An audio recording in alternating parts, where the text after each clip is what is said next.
Hello friends, कहानी वहीं से शुरू होती है जहां सीओ कहता है पैलेस छोड़ दूं, पर क्यों? और राजकुमारी खुश होते हुए कहती है मैं भी जाऊंगी चाओई के साथ। और फिर महारानी सीओ को कहती है क्या महामहिम ने तुम्हें अभी तक कुछ भी नहीं बताया? जनरल वैन शादी करने जा रहे हैं, इसीलिए मार्शल वैन ने अनुरोध किया है कि वहाँ के दृश्य और ध्वनियों का आनंद लेने के लिए आप कुछ दिन पहले ही चले जाएं। और बेचारा हमारा सीओ, उसे तो कुछ पता ही नहीं कि मार्शल वैन कौन है। वो कहता है मार्शल वैन, और फिर वो अपना फेवरेट स्टेप करने ही वाला होता है कि उसकी नज़र मेट पे पड़ती है। और फिर सीओ कहता है नहीं, मैं इसके सामने बेवकूफ़ों की तरह एक्ट नहीं कर सकता, मैं उसका डाटा लेटर बाद में चेक करता हूँ। और ऐसा सोचते हुए काफ़ी ब्लश भी कर रहा होता है। और फिर सीओ कहता है तो फिर मुझे कब जाना है? और फिर महारानी कहती है प्रिंस रूई अभी अन्य मामलों में व्यस्त है, तो आपको कल ही प्रस्थान कर लेना चाहिए। महारानी की बात सुनकर के प्रिंसेस चिढ़ते हुए कहती है अरे चाचा क्यों जा रहे हैं, मुझे जाने दो। और सीओ फिर कंफ्यूजन में प्रिंस रूई और रानी प्रिंसेस के सर पे हाथ फेरते हुए कहती है प्रिंसेस रूई एम्पायर की ओर से जनरल वैन की शादी का गवाह बनने जा रहे हैं, ताकि जब आप यहाँ से जाए तो आप दोनों एक दूसरे का ख्याल रख सके। और हमारी प्रिंसेस मुंह फुला के अपना मुंह डाउन करके बैठी हुई है बेचारी। और फिर रानी कहती है यदि आप थोड़ी देर और बाहर खेलना चाहते हैं तो आप राजकुमार रूई के साथ जा सकते हैं, लेकिन प्लीज़ अपने साथ पर्याप्त मात्रा में गार्ड ले जाना न भूलना। और हमारी प्रिंसेस गुस्से में जंगली भैंस की तरह फुफकार मार रही है। और फिर ये सब बात सुन कर के क्यू चुपके से सीओ के पास आके कान में कहता है आपका मिशन अभी पूरा नहीं हुआ है। आप जानते हैं कि जब एक बार आप उस स्थान को छोड़ देंगे तो ये निश्चित रूप से 3 मीटर से ज़्यादा ही होगा, है ना? और ये बात सुन कर के सीओ की बत्ती जलती है और वो घबरा जाता है। और वो घबराते हुए प्रिंस रू की तरफ देखता है। और प्रिंस रू ऐसे उसे देखता है जैसे कि कह रहा हो इस बात के अंदर कोशिश मत करना मुझे मेंशन करने की। पर हमारा सीओ कहाँ मानने वाला है, बेचारे की जान की बात है। और वो प्रिंस रू की तरफ इशारा करते हुए कहता है जैसे कि आप लोग जानते ही हैं मैं आजकल 7th प्रिंस के बहुत ही करीब आ गया हूँ, और क्योंकि वो अपना पूरा जीवन इसी जगह पे बिताए हैं और मुझे लगता है कि शायद वे भी बाहर का जीवन देखने में काफ़ी उत्सुक होंगे। और सीओ की ये सब बकवास सुनते हुए रू को काफ़ी गुस्सा आ रहा होता है। और प्रिंस रू गुस्से में पर मुस्कुराते हुए कहता है नहीं, बिल्कुल भी नहीं। और फिर सीओ अचानक ही प्रिंस रू का हाथ पकड़ता है और कहता है महामहिम ये क्या कह रहे हैं आप? जाने से मना मत कीजिए, इस जगह से बाहर निकलिए और देखिए कि वो जगह कैसी है जहाँ पे महामहिम का शासन है। और देखिए उनकी इतनी मेहनत की वजह से ये जगह कितनी समृद्ध है। इस मौके को मत गवाइए, चलिए मेरे साथ चलिए। और बेचारा रू कुछ भी नहीं कह पाता। और पीछे से प्रिंसेस चिढ़ते हुए कहती है अरे छोड़ो भी, जाने दो। और उन दोनों को इतना करीब देख के रानी कहती है मुस्कुराते हुए लिटिल ई और यूंगहेंग के बीच में बहुत ही अच्छी बनती है। मुझे खुशी है। और राजकुमारी रोते हुए अपनी माँ को मनाती है माँ मुझे भी जाना है। और रानी कहती है तब तो मैं जाके महामहिम से कहती हूँ कि तुम्हें तुम्हारे चाचा के जगह लेने के लिए कहें यूंगहेंग। और प्रिंस रू कहता है माँ मुझे डर लग रहा है मैं।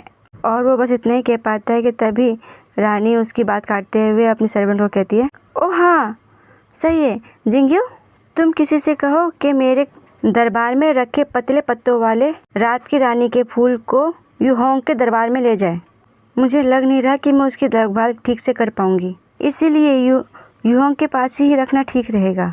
और मैट कहती है जी हाँ आप ठीक कह रही हैं। और फिर रानी प्रिंस रू को कहती है हाँ यूहेंग तुम कुछ कह रहे थे ना? और प्रिंस रू कहता है नहीं ऐसा कुछ भी बात नहीं है, वो ये है कि मैं कई दिनों से बाहर नहीं निकला हूँ तो इस वजह से, इसीलिए किसी भी परेशानी के लिए मुझे माफ़ कर दीजिए। फिर हमें एक नई जगह दिखाई जाती है और जहाँ के 2 लोग बातें कर रहे होते हैं। उनमें से एक कहता है लिटिल ई ने यूतोंग से पूछा कि 7वें राजकुमार शादी के क्षण के लिए गवाह बन सकता है और उसके साथ राज्य में जा सकता है। और रूई कहता है जब लॉर्ड ब्रूनिंग ने मुझे कुछ दिन पहले रोका तो मुझे ऐसा लगा जैसे कि वे 3रे राजकुमार की जगह पर मुझसे माफ़ी मांगने वाले हैं, लेकिन जब उन्होंने मुझसे कहा कि कोई भी कानून से ऊपर नहीं है और शासकों और कुलीनों को उसी तरह से न्याय करना चाहिए जैसे कि नागरिकों को किया जाता है, और ये बात मेरे लिए कुछ नया सीखने का अनुभव था। भले ही मैं उनसे उम्र में बड़ा क्यों ना हूँ, मुझे एक नई चीज़ सीखने को मिली उनसे। और राजा खुश होते हुए कहता है, ओह, क्या उसने सच में ये सब कहा? जैसा कि उससे उम्मीद किया जाता है, वो इस चीज़ में अपने पिता के जैसा ही सिमिलर है। और फिर प्रिंस रूई कहता है, जो कि मेरे ऊपर से गया, मुझे तो कुछ भी समझ में नहीं आया। फिर भी वो ये कहता है, मुझे बहुत कुछ करना था, लेकिन बहुत ही कम समय में, इसीलिए मुझे एक ही पत्थर से 2 पक्षियों को मारना होगा। उन्हें अपना मज़ा लेने का मौका मिलता है और मुझे अपना ध्यान केंद्रित करने का मौका मिलेगा। और फिर राजा कहता है, 7 के बारे में कुछ बताओ। फिर रूई कहता है, वे खेल में भी हमेशा अलग ही रहते थे और फंक्शन में भी अलग और पढ़ाई में भी सबसे अलग और घुड़सवारी में भी सबसे अंत में। उन्हें किसी से कोई मतलब ही नहीं, वो एकदम अलग ही रहते हैं। और फिर राजा कहता है, क्या 7 इस तरह का है? और रूई हंसते हुए आप किस तरह के पिता हैं? वह सौम्य और विनम्र और काफ़ी सुंदर युवक प्रतीत होते हैं।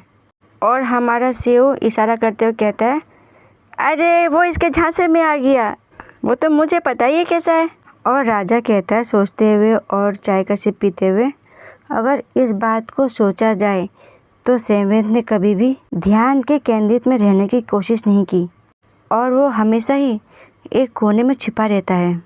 और वे आज भी वैसे ही है।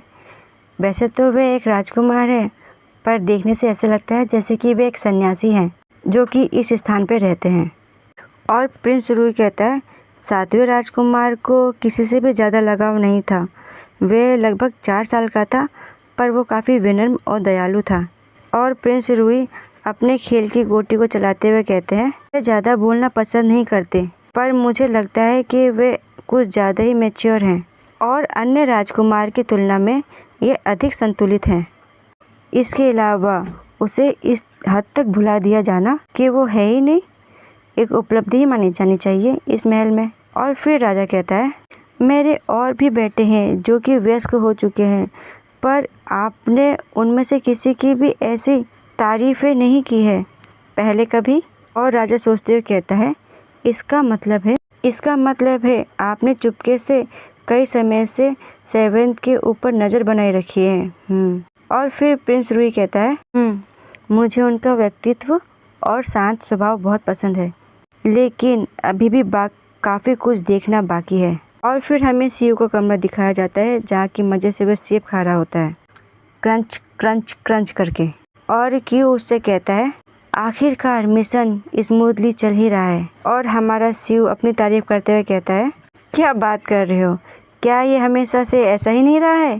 शायद तुम अपने होस्ट को अभी तक समझ नहीं पाए हो। और हाँ, तुमने बहुत अच्छा चॉइस किया है मुझे चुन के, राइट? और क्यू अपनी दूरदृष्टि देखते हुए मुस्कुराते हुए कहता है, हाँ, मैंने ही तो किया है। और यहीं पे ये पार्ट होता है समाप्त। इसके प्रीवियस चैप्टर देखना हो तो BL क्रेजी लवर में जाइए। धन्यवाद।